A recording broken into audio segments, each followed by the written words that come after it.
I love this story about Fox News. They're going to do a story about how sneakers cost $300, and there's some controversy around it.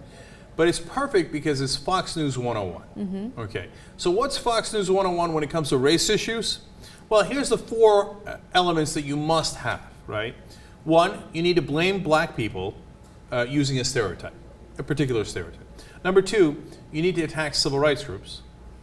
Number three, you need to protect corporations. Mm-hmm. And number four, you must use a black man as a proxy for these attacks. Of course, of course. As soon as you mentioned $300 sneakers, I'm like, this is going to be some sort of like hit job on the black community. Of course, and you have to use a black guy. So in this clip, they nailed it. They went 4 for 4. Watch. So $315 sneakers are a civil rights issue? I share the sticker shock. I think we all do. $300 for a pair of sneakers. But when you look at some of the real problems facing black America, sure. 14.4% unemployment, right. 6 points higher than the national average. Kids are heading back to school. Black kids disproportionately will head back to the worst schools, the most violent schools with the worst performing right. teachers. And this is what the National Urban League wants to talk about, the price of sneakers. Doesn't make a lot of sense. Now you have to understand the National Urban League is saying, hey, you know what, since you market to our kids and then you charge them these incredible amounts of money, it doesn't help their poverty, it doesn't help their situation, etc. That's why they're concerned about it. Now you can argue about that, whether that is a legitimate thing to concern yourself with, etc. But here Fox wants to make sure it's not the corporation's fault. It's not their fault for overcharging, etc. Okay? Whose fault is it? It's the black people's fault who have the terrible schools, etc., etc. I know because the Wall Street Journal columnist, Wall Street Journal also owned by Rupert Murdoch, who owns News Corp, Jason Riley, tells me so, and he's black. Here, let's let him explain more. Here's what the president of the National Urban League says, quote, it's insensitive to market a $300 shoe to kids and teens as people are going back to school and struggling to buy school supplies. This is not food, this is not rent, it's a single pair of sneakers. So he's saying it's insensitive. So now what they're worried about the feelings. To the extent that this is even an issue, his comments should be directed at the black community. This is about values. Sure. This is about a culture that puts bling, that puts conspicuous consumption ahead of industry and thrift. And the focus needs to be on the black community to rectify that. Blaming corporate America is not going to fix that problem. I love that clip. That is Don't blame corporate America. You need to understand the right people to blame are black people. That was perfect. Now, look, you could have a legitimate conversation about, hey, listen, you know what? Let's, as Bill Cosby tries to do from time to time, and he gets a lot of heat, and Jayar and I have disagreed over that, etc. But trying to help people. This is not helping people. This is going on national television and saying it's black people's fault, and don't worry, we got a black guy to say it. But they're not done yet.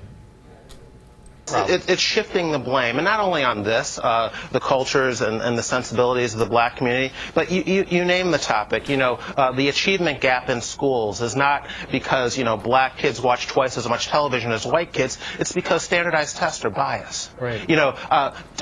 Black men are filling our prisons, not because of black behavior, but because the criminal justice system is racist. Sure. This is all about shifting blame when it comes to these civil rights leaders, and they're not doing any favors for the people they claim to represent.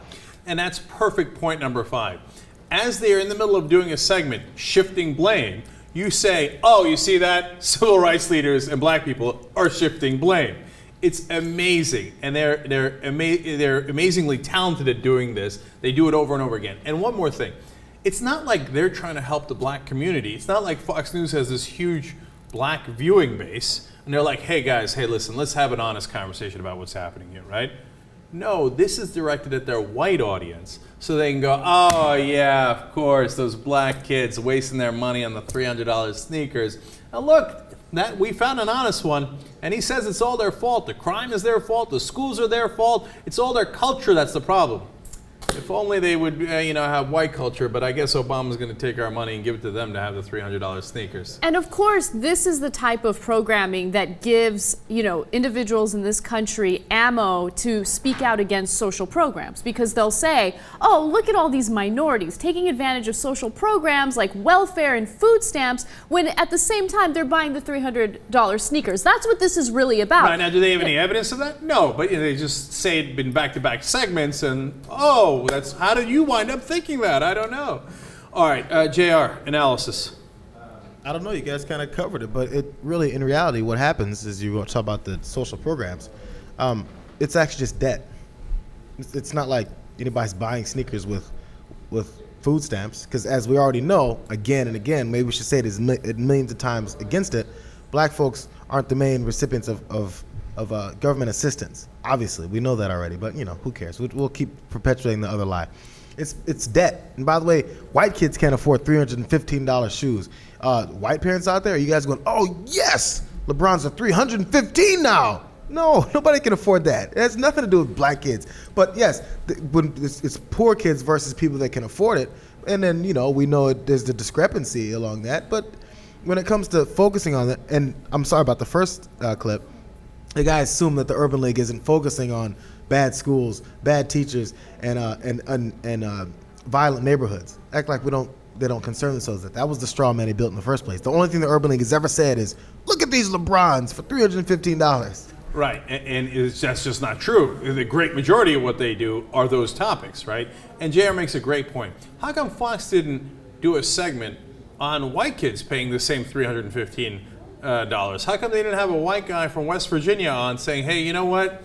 I'll tell you what, when we're struggling to find any jobs in this community and most of the federal assistance goes to white people, and at the same time they're buying these sneakers just like everybody else is, they chose not to do that segment. They just make the assumption that this is, black kids buying these expensive sneakers. Again, look, obviously there's more white people than black people in the country. My guess is there's a hell of a lot more white kids buying those sneakers than black kids.